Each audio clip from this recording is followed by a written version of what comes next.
Ya. Halo teman-teman semua, kembali lagi bersama kita di Q&A PR Remaja dengan tema Bebas dari Kegalauan. Pada hari ini, kita akan berbincang-bincang sedikit terkait dengan pertanyaan-pertanyaan yang teman-teman sudah sampaikan di link yang tertera di sini. Sebelum kita mulai, boleh minta untuk Pak Jimmy pimpin di dalam doa pembukaan. Mari kita berdoa. Kami mohon anugerah Tuhan sehingga setiap kami yang punya perasaan bingung dan juga pertanyaan tentang firman-Mu mendapatkan jawaban pada hari ini. Tuhan tolong kami mendiskusikannya dengan baik sehingga setiap kami yang bertanya mendapatkan jawaban dari tuntunan Roh Kudus. Dalam nama Tuhan Yesus kami berdoa. Amin.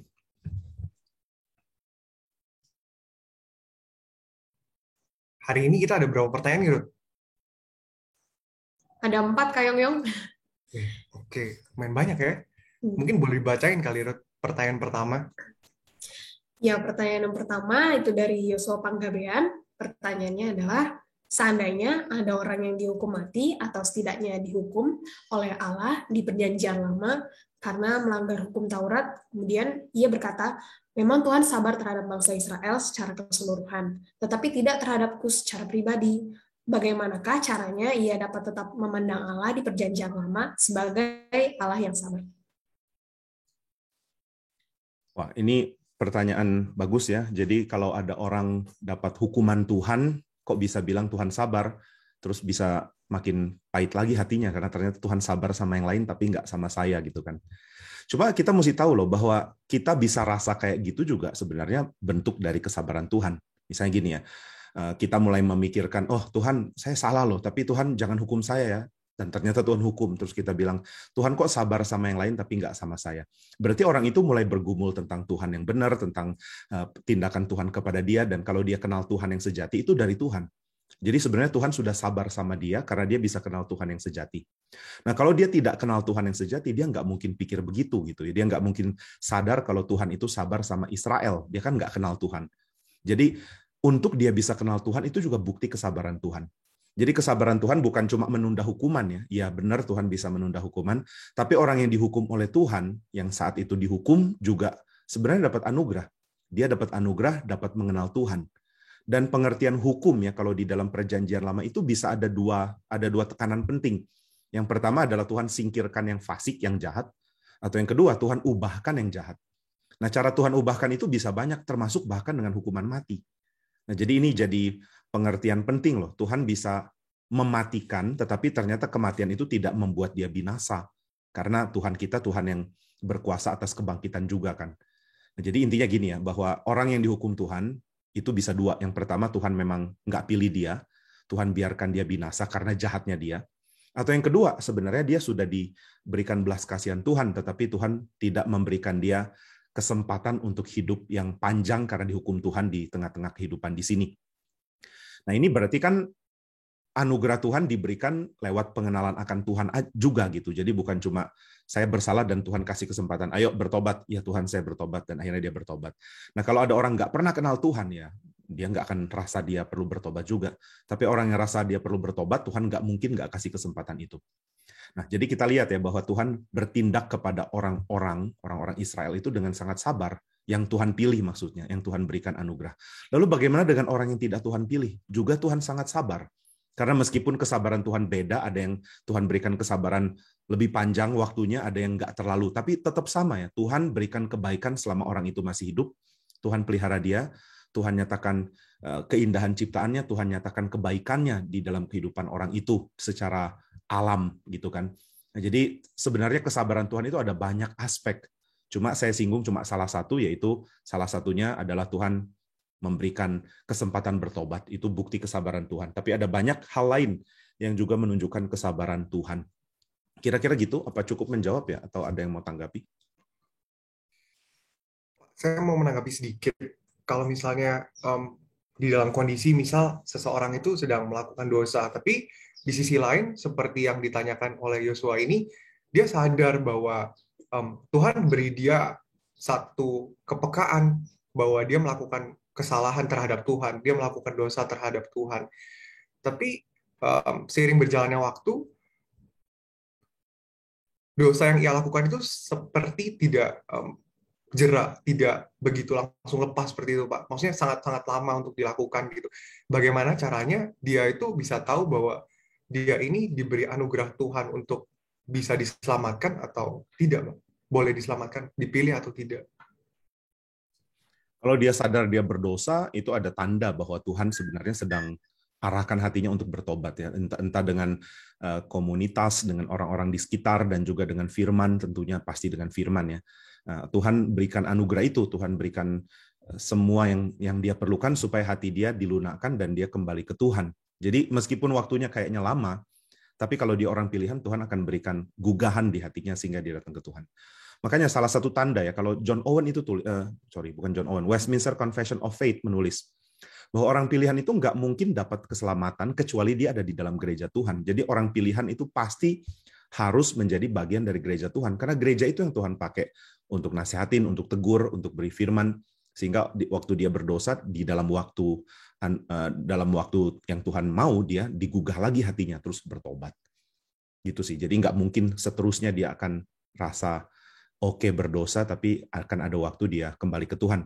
Tapi ya waktunya kadang-kadang ya kita bingung juga, kok lama banget dia orang nggak sadar dia berdosa.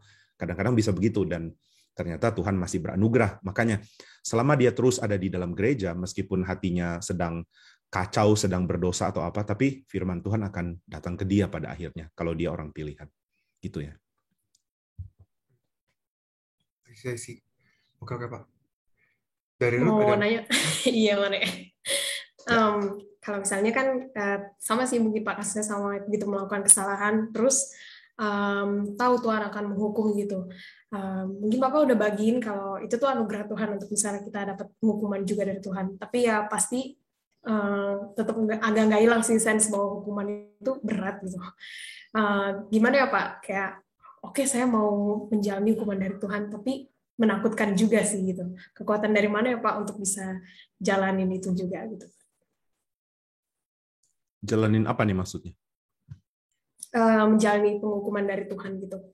Kayak misalnya kalau di perjanjian lama kan kayak Daud kan mendapatkan hukuman dari Tuhan seperti di keluarganya gitu. Bagaimana tetap kayak berpegang sama Tuhan dalam menjalani hukuman tersebut, Pak? Yang pertama, kalau lihat di Mazmur 3, Daud itu langsung berubah, bertobat, dan dia tahu Tuhan mengampuni dia. Jadi dia nggak lagi lihat ini sebagai tanda Tuhan lagi marah, tapi ini sebagai tanda Tuhan sedang didik dia. Itu penting loh. Jadi Tuhan menghukum, benar. Tapi Daud tahu meskipun Tuhan menghukum, Tuhan sudah mengampuni dia. Perasaan diampuni itu penting. Kesadaran diampuni itu penting. Jadi kita mesti tahu kalau kita ini diampuni Tuhan. Tuhan nggak benci kita, Tuhan nggak usir kita, Tuhan nggak buang kita, tapi Tuhan disiplin kita. Seperti orang tua mendisiplin anaknya, demikian Tuhan mendisiplin anak-anaknya kan. Nah, jadi waktu Daud waktu Daud misalnya dikejar-kejar sama anaknya sendiri karena dia sudah jatuh dalam dosa itu kan. Lalu dia dalam pelarian karena dikejar sama Absalom yang Tuhan bangkitkan untuk berikan hukuman ini. Dia tulis di Mazmur, dia nggak tulis Tuhan, saya sadar saya salah, Tuhan lagi hukum saya, enggak. Tapi dia bilang, Tuhan bebaskan saya, berikan saya belas kasihan-Mu, lepaskan saya dari tangan orang jahat. Jadi dia sadar ini Tuhan sedang didik dia, tapi urusan dia dengan Tuhan beres. Tuhan sudah mengampuni dia. Makanya penting bagi kita untuk benar-benar minta kekuatan dari Tuhan untuk tinggalkan dosa, karena itu yang lebih penting daripada yang misalnya daripada bagaimana bertahan di dalam kehidupan sulit. Itu kehidupan sulit memang berat untuk dijalankan, tapi sebenarnya jauh lebih menyiksa dan menghancurkan kita kalau kita terus dalam dosa sih, kemanusiaan kita dan kesucian hidup yang baik yang Tuhan siapkan itu jadi hilang gara-gara kita hidup berdosa. Hidup berdosa lebih menakutkan daripada hidup sulit. Jadi itu yang jadi kekuatan kalau kita lihat kasusnya Daud. Apa begitu maksudnya? Iya Pak. Menjawab. Oke. Sama ini Pak, tadi saya mendengar satu kalimat yang rasanya cukup menarik dan mungkin boleh dijelaskan sedikit Pak. Kalau tadi saya tidak salah dengar, Bapak ada bilang bahwa orang yang meski dihukum mati sekalipun oleh Tuhan, itu bisa jadi sebuah bentuk pertolongan Tuhan untuk mempertobatkan dia, seperti itu kalau nggak salah ya Pak. Atau boleh diluruskan Pak, kalau misalnya ada kalimat yang salah. Saya cuma bilang bahwa kalaupun ada orang yang mati karena dia lakukan dosa, dia tetap gini ya, Tuhan tetap tidak, kalau dia orang pilihan, dia tetap bisa alami itu gitu. Tuhan tetap ada kemungkinan untuk menyelamatkan dia. Tapi dia bukan orang yang menolak Tuhan gitu ya. Misalnya contohnya Simpson. Simpson itu sampai akhirnya kan dia mati, berada di dalam keadaan ditangkap sama orang Filistin, matanya dibutakan, terus dia akhirnya minta kekuatan dari Tuhan untuk runtuhkan pilar, dan akhirnya dia ketimpa bangunan itu dan mematikan banyak orang Filistin. Ini kan nggak berarti dalam hukuman Tuhan keselamatannya Simpson itu hilang. Karena dia masih tercatat sebagai orang yang dipakai Tuhan sebagai hakim loh. Jadi dia memang nggak sempurna, dia ada cacat, dan cacatnya lumayan parah ya. Di bagian akhir malah dia jadi nggak setia sama komitmen perjanjian dia dengan Tuhan. Tapi kan Tuhan ampuni dia, dan meskipun akhir hidupnya itu dia sedang berada dalam hukuman, akhirnya juga mati. Ini nggak berarti Tuhan gagal menyelamatkan dia. Saya nggak bilang bahwa kalau orang sampai akhir nggak percaya terus dia mati, masih ada kemungkinan diselamatkan. Enggak. Cuma orang yang percaya itu Tuhan akan pegang dia sampai akhir, meskipun akhirnya kayaknya buruk gitu. Tapi sampai akhir dia nggak menyangkal Tuhan, itu tanda bahwa Tuhan yang pegang dan pelihara dia. Begitu sih maksudnya. Jadi meskipun hukuman Tuhan keras dan akhirnya orang itu mati, ini nggak berarti pertanda bahwa Tuhan nggak sanggup menyelamatkan atau Tuhan nggak mau menyelamatkan dia. Begitu sih. Wah, pengertian yang indah sekali, Pak. Berikutnya mau jadi ada Simpson. Sebenarnya Mesti ke agak gym dulu. takut juga sih Pak kalau mikir soal Simpson. Soalnya kayak di satu sisi memang dia orang pilihan Tuhan, tapi di sisi lain begitu banyak catatan dari Alkitab yang dipelajari sepanjang zaman menuliskan keburukan dan cacat celah dari Simpson itu, sehingga kayak wah, ngeri juga ya, ternyata orang pilihan Tuhan sekalipun bisa sekacau ini gitu. Dan apakah dia diselamatkan atau tidak. Terus Bapak jelaskan bahwa dengan kecacat celahannya itu tidak menghilangkan keselamatan atau pegangan Tuhan, itu sangat-sangat melegakan sih Pak. Begitu indah.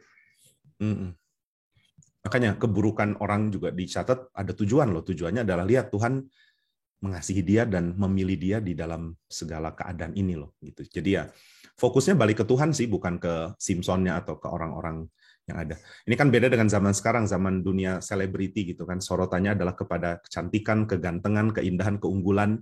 Kalau kamu orang hebat, nah ini berarti kamu manusia yang unggul. Nah kalau Tuhan lain, Tuhan mau menunjukkan keunggulan dia di dalam berbelas kasihan. Gitu. Oke. Berikutnya Pak, ini ada pertanyaan dari Agnes Funai. Mengapa Tuhan Yesus tidak mau orang yang disembuhkannya memberitakan bahwa yang menyembuhkan dia adalah Tuhan Yesus? Mohon penjelasannya, terima kasih. Iya ya, penyembuhan yang dilakukan Tuhan Yesus itu adalah tanda sebenarnya, tanda bahwa dia Mesias. Makanya dia sembuhkan juga penyakit-penyakit yang dia jumpai yang ada tanda, yang ada kaitan dengan perjanjian lama kan. Misalnya Tuhan bilang di perjanjian lama Israel itu buta, nggak bisa lihat Tuhan, nggak bisa lihat pekerjaan Tuhan. Israel itu tuli, nggak dengar firman, dan juga tidak mempunyai kekuatan lagi, makanya mereka seperti orang lumpuh. Nah, maka buta, tuli, lumpuh, terus kusta kan tanda diusir dari umat. Ini dipakai sebagai simbol ketidaktaatan Israel. Nah, waktu Tuhan datang, Tuhan sembuhkan itu, berarti kan Tuhan balikkan keadaan itu. Jadi Tuhan datang untuk menunjukkan bahwa dia Mesias dengan cara memberikan tanda ini. Dan tanda itu bukan final. Maksudnya gini ya, kalau tujuan Tuhan itu menyembuhkan, maka harusnya dia diukur keberhasilannya dari berapa yang sembuh, berapa persen yang sembuh. Di Israel berapa yang lumpuh, lalu berapa persen disembuhkan. Kalau jumlahnya kecil kan dia gagal dong. Berapa orang lumpuh di Israel? Ada 1000 misalnya. Tuhan sembuhkan berapa? 2. Itu kan gagal banget gitu ya. Jadi tujuan dia datang bukan untuk mengenyahkan kelumpuhan, untuk menyingkirkan buta, menyingkirkan kusta, enggak. Tapi dia datang untuk jadi Mesias. Nanti dia akan singkirkan semua itu di kedatangan yang kedua. Tapi sebelum itu ya belum. Maka sebenarnya dia ingin orang untuk mengenal dia sebagai Mesias yang akan tersalib. Kalau Yohanes itu mengatakan, jika engkau mengenal aku seperti yang dikatakan kitab suci, kamu akan diselamatkan. Seperti yang dikatakan kitab suci. Nah, di Yohanes itu ditekankan, seperti yang dikatakan kitab suci itu maksudnya Mesias itu harus disalib. Nah, kalau bandingkan antara Mesias yang sanggup menyembuhkan dengan Mesias yang akan tersalib, pasti lebih populer Mesias yang menyembuhkan. Makanya orang bisa salah ngerti di situ. Makanya Tuhan bilang, jangan kasih tahu. Ini untukmu saja gitu ya. Jadi jangan kasih tahu kemana-mana bahwa aku adalah the healer, sang penyembuh. Karena dia ingin setelah dia bangkit, baru saksinya memberitakan inilah yang mati, dan bangkit dan memberikan segala harapan menjadi genap. Begitu. Apakah ini juga sama, Pak? Waktu di Markus itu ditulis bahwa Yesus dimuliakan di atas gunung, dan Petrus, Yakobus, sama Yohanes itu melihat ada sosok Musa dan Elia di situ, dan setelah itu Yesus juga mengatakan kepada mereka untuk tidak memberitahukan sebelum waktunya genap. Apakah itu sama, Pak? Iya, sama. Jadi waktu genap itu adalah setelah Tuhan pergi ke surga dan Roh Kudus turun, baru kemudian Injil yang lengkap itu diberitakan, Injil yang tuntas gitu ya. Maksudnya Yesus sudah mati dan bangkit. Waktu ketemu Musa dan Elia juga unik kan, dikatakan di mana ya? Di Lukas ya kalau nggak salah, dikatakan bahwa mereka itu berbicara tentang kepergian Tuhan Yesus. Bicara tentang kematian Tuhan Yesus. Jadi bayangkan ya, Musa dan Elia itu kan kepergiannya keren banget. Musa itu dikuburkan sama Tuhan di atas gunung, nggak ada yang tahu, Tuhan yang kuburkan dia. Kalau sampai surga tuh Musa ngobrol sama orang, lu tahu nggak yang memakamkan gua siapa? Siapa? Tuhan loh, yang lebih keren. Kalau kita siapa? Pendeta siapa misalnya. Lalu Elia juga nggak kalah keren loh, dijemput pakai keretanya Tuhan, kereta berapi, kerub itu sebenarnya.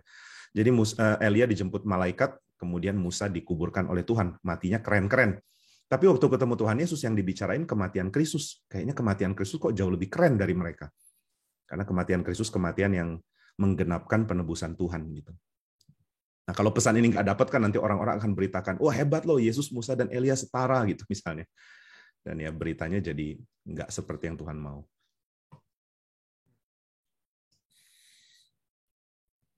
Boleh dilanjutin, Ruth?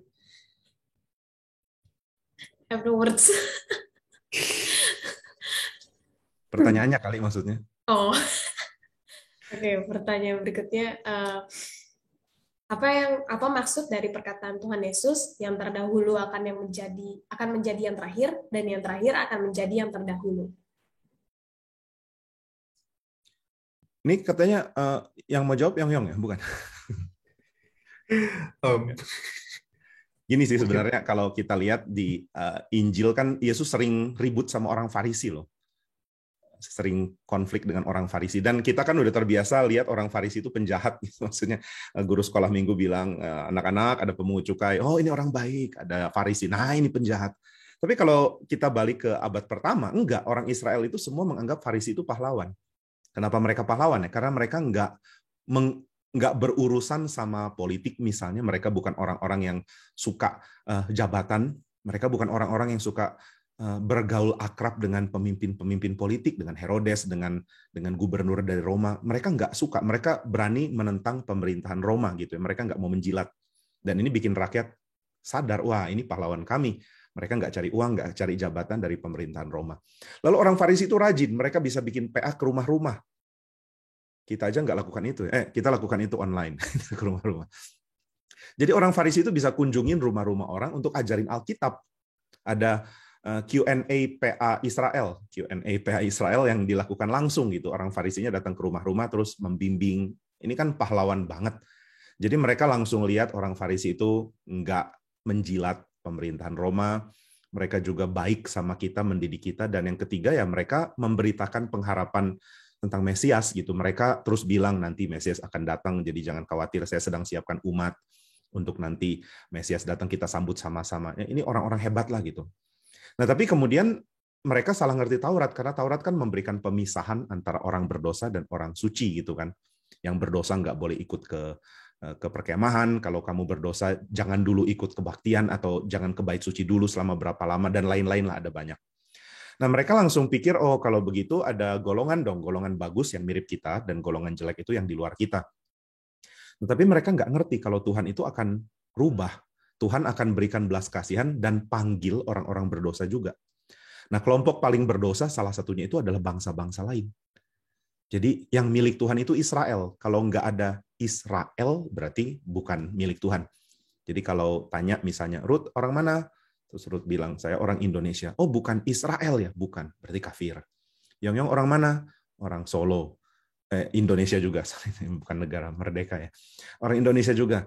Ya berarti kafir karena bukan Israel. Ada kemungkinan nggak orang Indonesia diselamatkan? Orang Israel akan bilang, enggak lah, mereka kan penyembah berhala.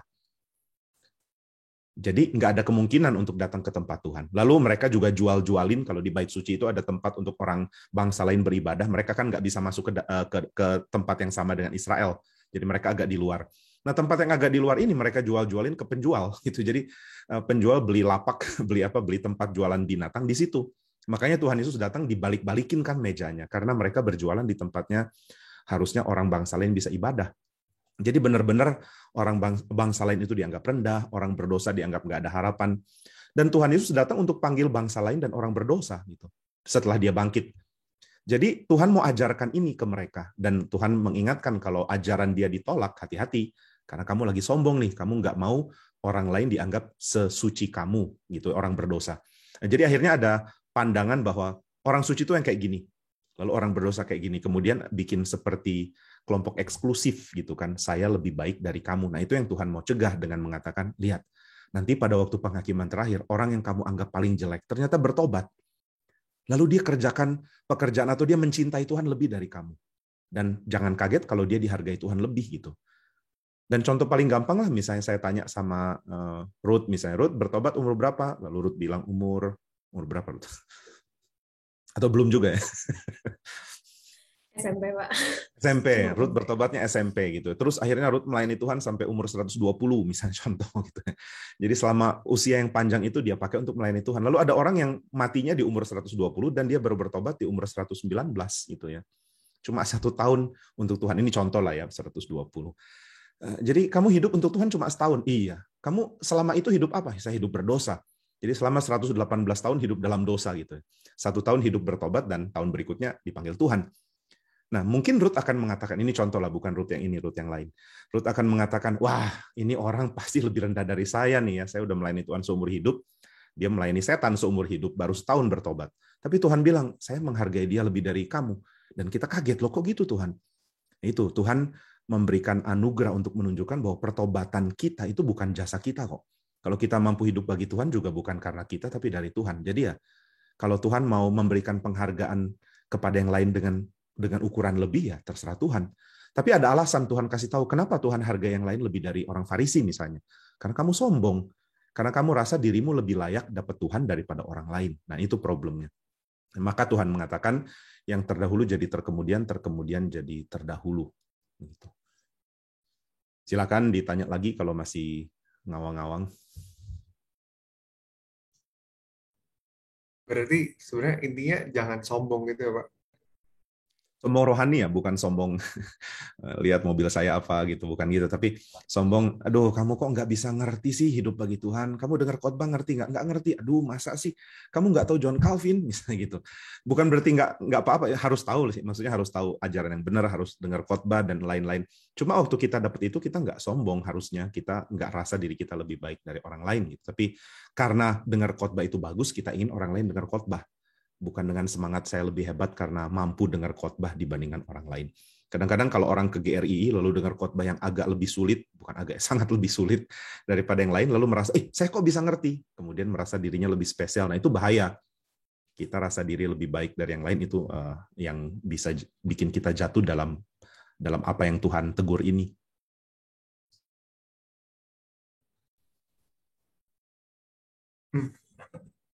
Lalu ada pertanyaan berikutnya nih Pak, dari Agnes Funai juga. Dia tanya, apa maksud asli dari Lukas 6 ayat 37 yang bunyinya, janganlah kamu menghakimi, maka kamu pun tidak akan dihakimi.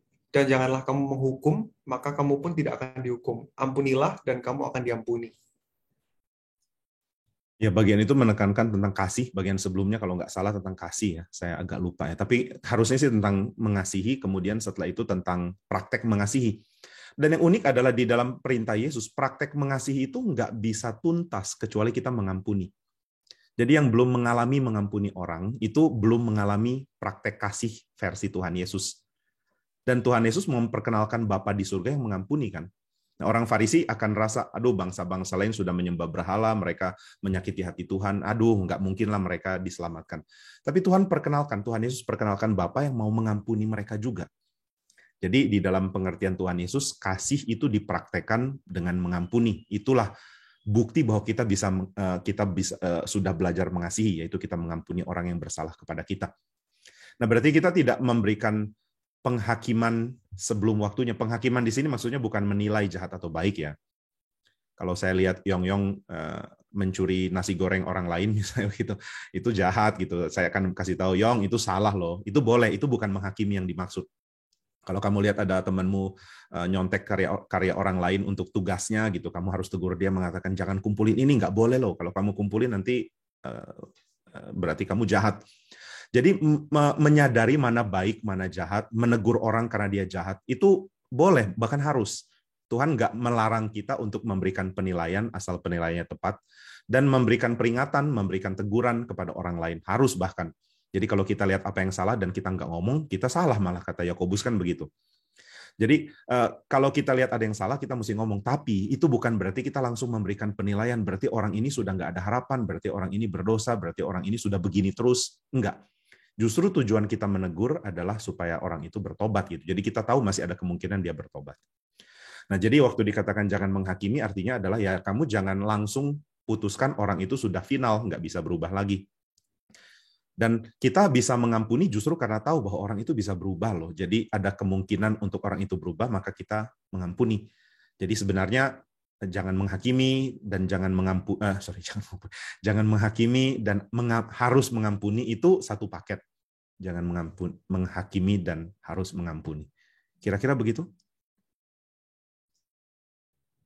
Pak, mau bertanya sedikit.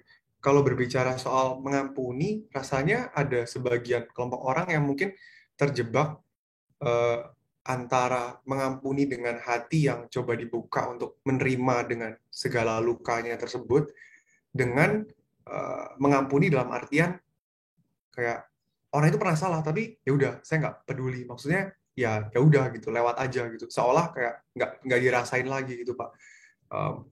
Apakah tindakan yang kedua ini juga dibenarkan, Pak? Atau bagaimana? Tindakan yang kedua dibenarkan. Justru yang maksudnya mengampuni itu gini ya, kita nggak punya dendam sama orang.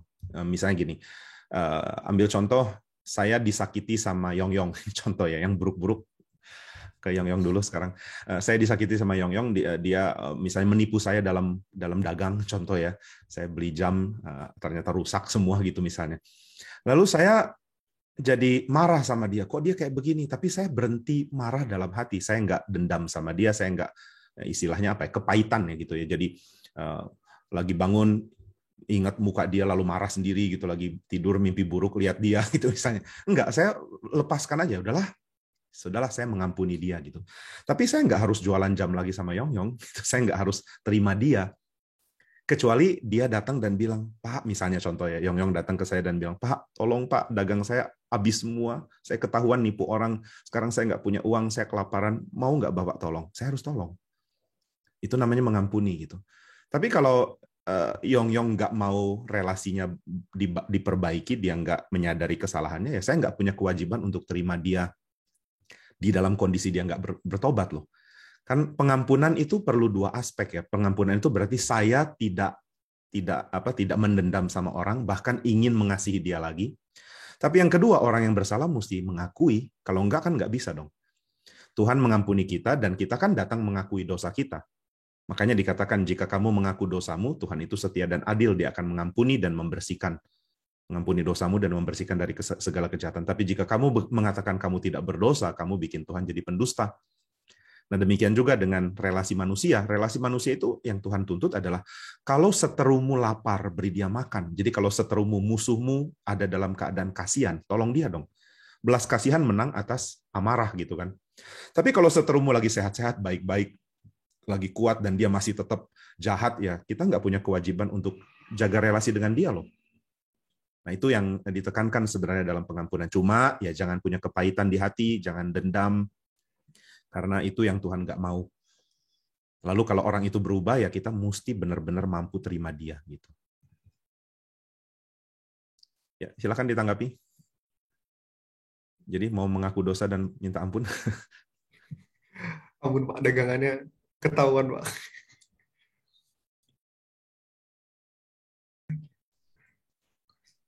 Apalagi? Pak mau nanya dikit Pak. Ya. Kalau misalnya itu kan tadi posisinya Misalnya orang itu bersalah sama kita. Kalau misalnya posisinya kita yang misalnya bersalah sama dia, terus kita udah minta ampun, terus dia memaafkan gitu, katanya memaafkan, terus ketika kita ingin menjalin relasi lagi, tapi orang itu lebih memilih untuk, enggak, saya tidak mau menjalin relasi dengan kamu. Itu bagaimana, Pak? Ya mau gimana? Nggak bisa apa-apa dong. Kita nggak bisa paksa dia untuk menjalankan apa yang Tuhan mau kan. Cuma ya bagus kalau ada orang lain yang kasih tahu dia untuk mengampuni sebenarnya. Tapi bukan kita yang bersalah gitu. Kita yang udah bersalah, bukan tugas kita untuk mengingatkan dia dalam hal ini kecuali ada kemungkinan untuk itu ya. Tapi ya rasanya kok susah. Jadi kalau orang udah terlanjur punya kepahitan sama kita ya, yang ingatkan dia untuk nggak punya kepahitan kayaknya bukan kita loh, orang lain. Makanya kehidupan komunal itu penting ya, hidup di dalam sebuah gereja misalnya. Jadi ini bukan cuma saya dan Tuhan dan saya dan kamu, tapi ya kami dan Tuhan. Saling mengingatkan, saling menegur, dan bukan cuma dua arah kan. Kalau saya salah sama orang, lalu orang sudah terlanjur dendam sama saya, ya biar orang lain yang ingatkan dia untuk mengampuni, dan saya juga sudah bertobat anyway gitu. Ada pertanyaan berikut atau ada tanggapan dan atau koreksian? Mungkin saya salah teologi. Silakan. Itu Yong kayaknya mau nanggapin, Pak. Oh iya, silakan.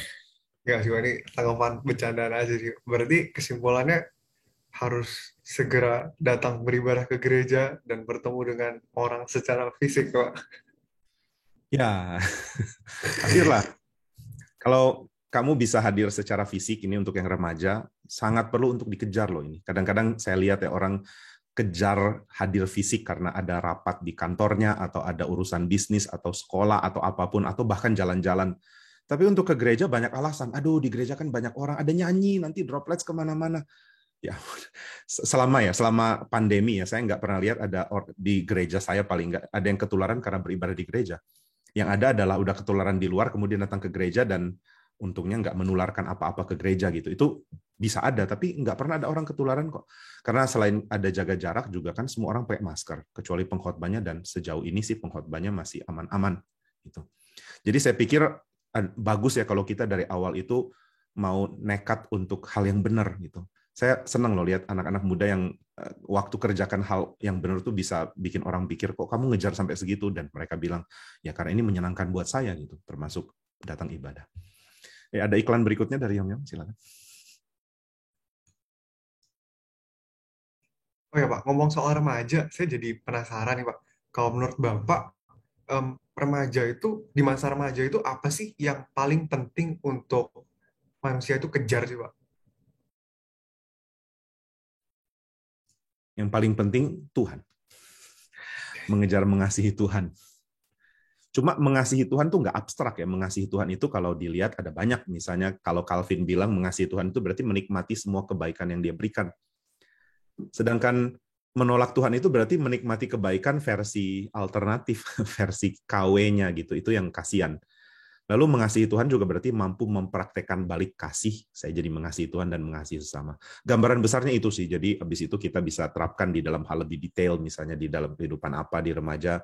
Saya belajar menikmati kebaikan Tuhan sehingga saya jadi orang yang lebih baik, dan saya belajar mengasihi. Begitu sih. Kenapa nanya itu? Ada hal yang mau ditujukan? Saya nanya kenapa nanya itu jadi kayak Soeharto ya. Suruh kamu nanya itu. Jangan dihilangkan aja nggak. Oh. Mulai politik nih, ayo. Enggak sih Pak, cuman pengen ini sih Pak, pengen teman-teman, terutama para remaja di zaman ini, yang mungkin dengan segala krisisnya dan kesulitannya, apalagi di zaman pandemi ini, buat sekali lagi ngerti gitu, apa sih yang memang sungguh penting untuk dikejar dari para remaja. Dan kenapa spesifik tanya ke Bapak, karena Bapak kan sudah lebih berpengalaman jauh, punya bijaksana lebih, belajar lebih banyak. Jadi saya jauh lebih tua gitu. Enggak, Pak. Saya nggak bicara soal usia. Cuman jadinya pengen supaya kami para orang muda dan terutama para teman-teman remaja itu boleh sadar gitu bahwa masa muda, masa remaja itu masa yang sangat penting, sangat berharga, dan nggak boleh disia-siakan gitu. Dan salah satu perkataan yang saya nggak lupa, dan mungkin Pak Jimmy boleh jelasin sedikit lagi kali ya Pak. Itu ini Pak, kalau nggak salah dulu Bapak pernah bilang masa muda, orang muda itu harus lebih banyak kerja daripada merenung, kalau nggak salah Pak. itu maksudnya dalam konteks seperti apa ya Pak? Dan artinya bagaimana ya Pak? Saya lupa lo ngomong konteksnya apa ya? Ini sih Pak, rasanya waktu itu tuh intinya bicara bahwa orang muda itu masih banyak energi, masih banyak waktu, bukan banyak waktu, masih banyak energi, masih banyak tenaga untuk bisa dihabiskan dan dilakukan mengerjakan sesuatu yang jauh lebih keras daripada orang yang usia lanjut gitu. Jadi lebih dialokasikan itu semua untuk mengerjakan daripada merenung, kalau nggak salah ke arah situ Pak. Mungkin gini ya, maksudnya merenung tuh mikir kenapa gini ya, kok gini gitu. Kok saya nggak punya orang tua yang begini, kok saya begini, kok muka saya begini, kok uang jajan saya cuma segini, kayak gitu-gitu. Kebanyakan mikir hal yang nggak penting. Cuma ya mikir merenung untuk hal yang penting sih sangat penting ya, karena remaja itu kan, dan juga pemuda ya, itu saat dimana kita dapat pengaruh besar. Kita nggak terlalu kritis sebenarnya sama orang-orang yang kita anggap otoritas kita. Misalnya anak kecil itu sangat menganggap orang tua benar, jadi orang tua ngomong apa dia akan dengar. Nah kalau remaja kan jalur ruang otoritasnya jadi lebih besar, bukan cuma orang tua, ada guru mungkin, atau ada hamba Tuhan, atau ada senior, atau siapapun. Jadi kita sangat gampang dibentuk sebenarnya. Apapun yang komunitas yang kita sukai berikan untuk membentuk kita itu kena sekali. Makanya banyak orang itu susah berubah setelah remaja atau setelah pemuda, karena pembentukannya udah selesai. Saat dimana dia gampang dibentuk udah selesai. Jadi sangat baik kalau dari remaja atau dari usia muda sampai pemuda gitu ya, kita benar-benar ngerti makna hidup loh, benar-benar ngerti kerangka berpikir yang Tuhan mau tawarkan, karena sekali kena ya nggak lagi gampang digoyang. Saya mengamati ya, kalau dengar memberitakan khotbah gitu misalnya, kemudian tanya sama orang apa yang kamu tangkap dari khotbah tadi. Jawaban dari anak-anak muda itu tajam sekali. Mereka nangkep apa yang saya katakan gitu. Sedangkan orang yang lebih tua kadang-kadang miss. Kenapa miss ya? Kenapa luput? Karena mereka menangkap apa yang saya katakan dan mereka coba interpretasi, mereka tafsirkan di dalam kerangka berpikir yang udah terbentuk. Gitu. Jadi agak beda dari apa yang harusnya dipahami, karena kerangka pikir yang lama yang udah terbentuk itu susah hilang. Jadi kalau masih muda dibentuk dengan kerangka pikir yang benar, itu kan berarti masa depan gereja di tangan anak-anak muda yang nanti jadi dewasa itu bagus gitu, karena orang dewasa yang nanti akan jadi hamba Tuhan, yang jadi majelis, yang jadi pengurus, yang jadi aktivis, yang jadi profesional, yang jadi bisnismen atau apapun di dunia, di negara kita, itu adalah orang yang punya kerangka pikir Kristen yang kuat. Makanya dari remaja mesti benar-benar cari pembentukan yang benar. Karena begitu kita main-main dan cuma dibentuk dengan apa yang menyenangkan saja, ya kita jadi sama lagi dengan orang-orang generasi sebelumnya yang kurang mengerti kekristenan jadinya.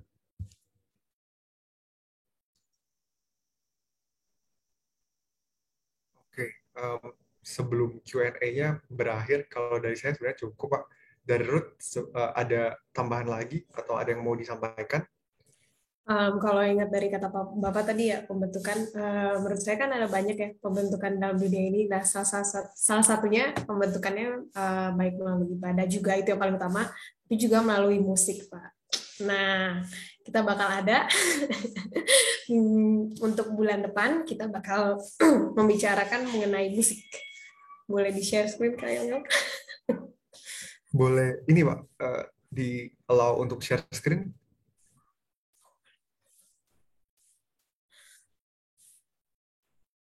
Yang apa, Ruth? Saya, Pak. Yang. Dah. Nah, ini dia. PR-mu kelihatan semua tuh. Iya. Bawa. Oke, buat bulan November mendatang, kita bakal membahas mengenai seputar mengenai musik. Untuk yang tanggal 5 November atau minggu pertamanya, kita bakal bahas belajar firman melalui musik. Terus minggu berikutnya musik bagi jiwa manusia. Jadi kita benar-benar bakal bahas mengenai musik, bagaimana musik itu membentuk kita, dan bagaimana musik yang dibentuk oleh firman itu, bagaimana itu membentuk kita juga. Berikutnya, kita juga bakal minggu depan kita akan ada virtual tour. Ya, virtual tournya Life of John Calvin. Kayak minggu kemarin udah dibagiin kan kalau kita bakal virtual tour mengenai John Calvin, bakal belajar kehidupannya dia, dan bagaimana Tuhan memakai John Calvin ini untuk memperingati Hari Reformasi. Ya, itu aja paling Kak Yoyong. Oke, ini kali ya, mumpung Pak Jimmy kan juga lagi di sini. Boleh ceritain sedikit nggak, Pak? Kenapa remaja ini harus banget denger nih? Iya, Pak. Kasih teaser dikit dong, Pak. Soal Life of John Calvin sama tema buat November nanti, Pak. Kalau John Calvin kan seorang teolog yang dianggap sangat penting. Kalau orang bilang setelah Alkitab tentunya ada teolog besar namanya Agustinus, kemudian setelah dia mungkin John Calvin, the next great theologian gitu. Jadi dia punya pengaruh besar sekali. Dan ini bukan cuma untuk orang Kristen, orang-orang yang nggak Kristen, misalnya seperti inilah siapa tokoh revolusi Prancis, sekarang saya lupa. Jean-Jacques Rousseau. Jean-Jacques Rousseau bilang Calvin ini adalah salah satu pemikir yang sangat underrated, yang nggak dianggap penting atau kurang dianggap penting, padahal konsep dia itu sangat besar sekali, sangat penting. Lalu ada pemikir namanya Max Weber dari Jerman juga mengaitkan antara etika kerja dari Eropa dan pengaruh dari John Calvin.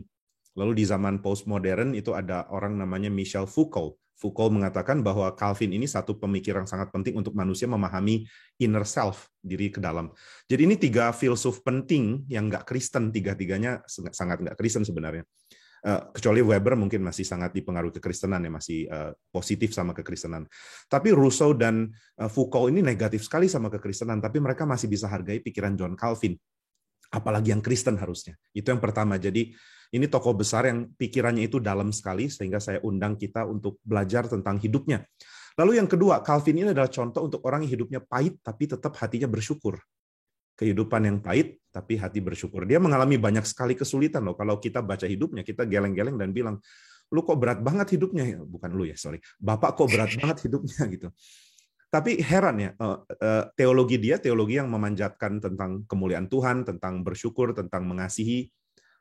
Dia fokusnya kepada kemuliaan Tuhan, dan ini yang kita mau pelajari. Kok bisa sih hidup berat, tapi ekspresi teologinya bukan kepahitan, bukan ratapan, tapi kemuliaan Tuhan, God's glory. Ini dua hal yang penting. Lalu tentang musik, nah ini mana tadi balik? Belajar firman melalui musik. Nah saya nggak akan bahas gimana kita menikmati musik, tapi saya akan bahas gimana firman Tuhan itu bisa lebih jelas karena musik. Ini dari seorang teolog di Inggris namanya Jeremy Bagby. Bagby mengajar di Amerika kalau saya nggak salah ya. Dia mengatakan bahwa dia ini seorang musisi ya, dia seorang pianis profesional sebelum jadi teolog.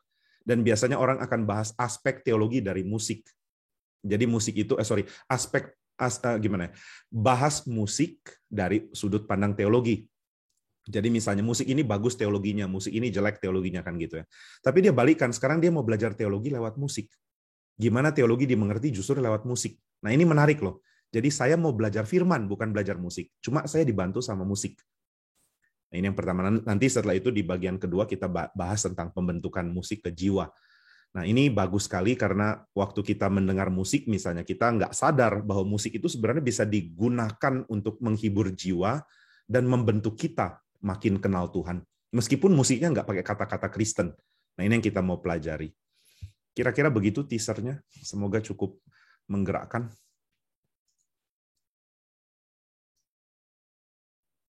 So, buat teman-teman, sekali lagi jangan lupa tolong dicatat ya tanggalnya. Ini bakal jadi satu topik yang menarik banget dan ditunggu kehadirannya di Zoom. Dan nanti ada Kak Ruth mau main piano katanya. Wah, itu seru banget itu. Minggu depan mau tahu pulang apa enggak. Oke, berarti pengumuman itu aja ya. Ya, di stop share screen kali. Ya, paling diskusi untuk Q&A kita sampai sini saja. Kita akan menutupnya di dalam doa. Minta kesediaan Pak Jimmy untuk menutup dalam doa. Mari kita berdoa. Tuhan, kami bersyukur untuk firman-Mu dan kami mohon supaya apa yang kami diskusikan dipakai oleh Roh-Mu untuk memberikan kami pertumbuhan iman yang baik di dalam pandangan Tuhan. Terima kasih untuk anugerah-Mu, pimpin pertemuan-pertemuan kami di PA Remaja dan juga di Tanya Jawab, juga virtual tour, supaya Tuhan pakai semua untuk mempertumbuhkan setiap remaja yang Tuhan mau bimbing melalui persekutuan dan PA ini. Dalam nama Tuhan Yesus kami berdoa. Amin. Thank you, Yong, Ruth. Terima Thank kasih. you, Thank you, Pak Ruth. Ya, sampai Dadah, ketemu teman-teman. semuanya. Dan